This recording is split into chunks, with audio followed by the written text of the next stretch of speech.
Il-Gvern beda konsultazzjoni pubblika dwar avviż legali fuq il-protezzjoni tad-data fis-settur edukattiv. Avviż li fost affarijiet oħra jirregola l-ġbir ta' informazzjoni dwar l-istudenti. Fil-ġimgħat li għaddew il-Kummissarju għall-Protezzjoni tal-Informazzjoni u d-Data kien ħatar grupp ta' ħidma biex ikun evalwat u joħroġ b'soluzzjonijiet dwar kif isir li proċessar ta' informazzjoni personali fil-qasam tal-edukazzjoni.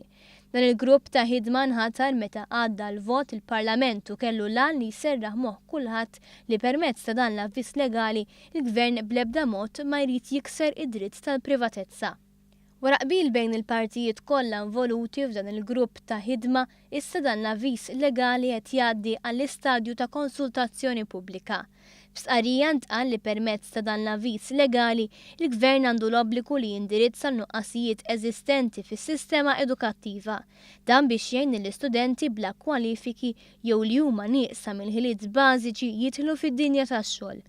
Intqal li kif imwiet fil-manifest elettorali irid ikun assigurat li s-sistema edukattiva tkun waħda li tintegra lill-istudenti kollha fejn ħadd ma jaqa' lura u l-istudenti itemmu l-5 snin fl-iskola sekondarja.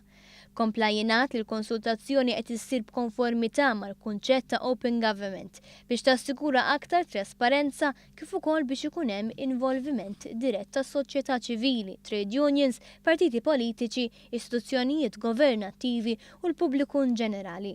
Il-pubbliku jista' jibgħat ir-reazzjoni tiegħu fuq online consultations.mcdc@gov.mt.